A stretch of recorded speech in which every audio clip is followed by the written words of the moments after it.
When I tell people I make salad dressing, and they go, really, salad dressing? And what kind? And well, it's called Jimmy's. And they go, I've had Jimmy's. I like Jimmy's.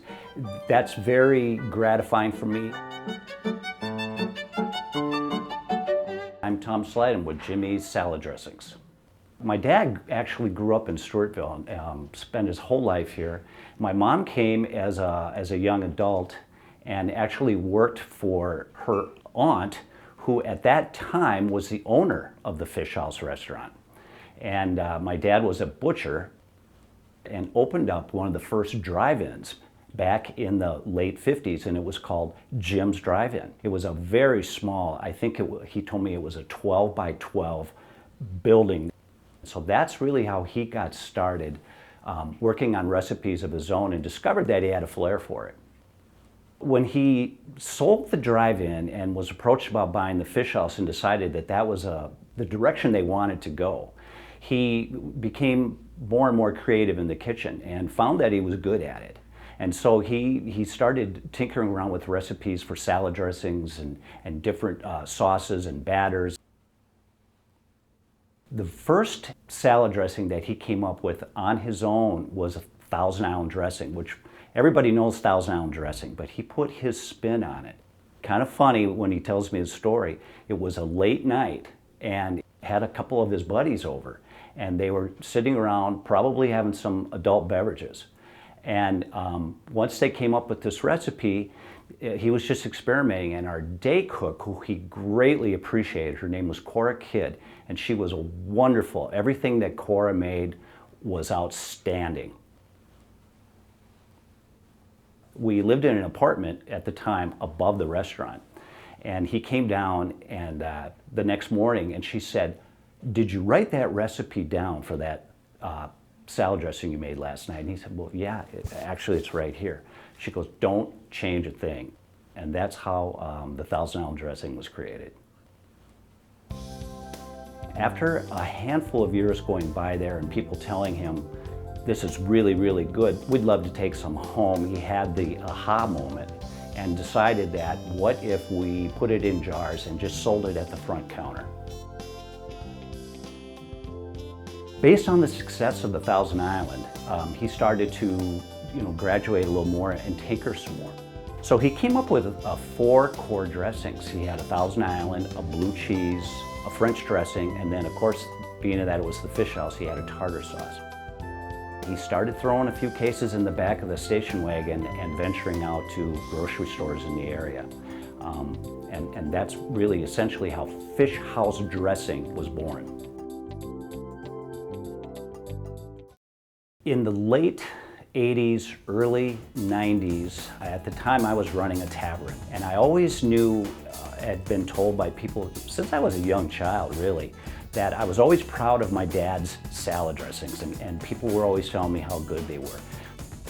So I started asking questions, going out and talking to grocery stores, to the produce guys, and saying, what direction do you feel the market is going? What does the consumer want? And so we came back, and at this point, my dad was still running the kitchen at the Fish House, and I would say to him, what if we tried a dill dip?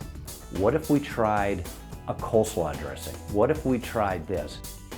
He would shake his head, and it would be resistance on his part. 2 weeks later, he would come up and put something down and say, "What do you think of this?" And 9 times out of 10, I would try it, and I'd go, "Did you write it down?" With that core of 4, it wasn't long, and up till today, that we have over 20 different varieties. My dad is 86 years old and still is out here almost every day at 6 a.m.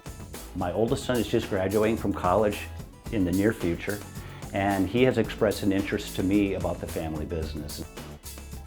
We, to this day, still have not changed the recipes at all. These are the same recipes that was Fish House dressing back in the 60s. We buy this from the same vendors. We do everything by hand, and that's how we maintain the integrity and the quality that Jimmy's is known for. A common question I get from people is, I looked for your salad dressing, I couldn't find it. And I go, that's because you were looking for it next to the Kraft and the Paul Newman and the 7 C's and the grocery aisle. Yeah. And I have to tell them, it's refrigerated. We don't put preservatives in there to make it shelf stable.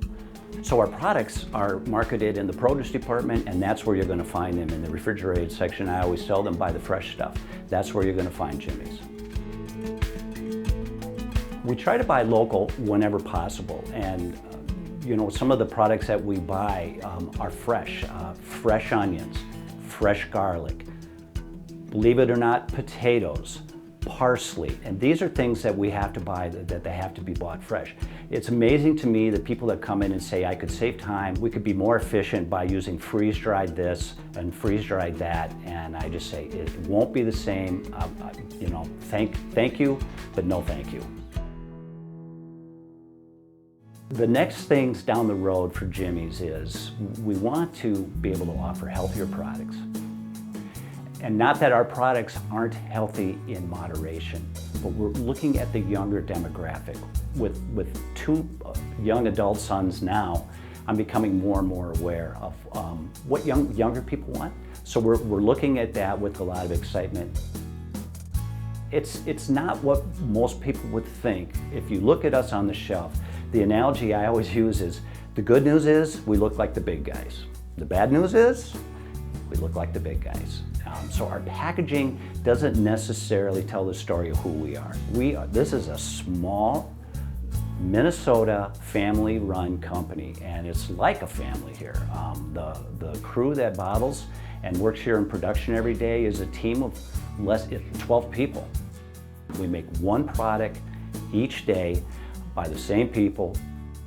Most of the people have been with us for 20 years or more, and I think the newest one was 12 years ago. We really started out with a nucleus of 3 or 4 people, and we've grown to 18 people now. We had a series of ads that we used to run, TV commercials years ago, with 2 elderly grandmas, and they would hand label the jars. And people would say, where did you find those actresses?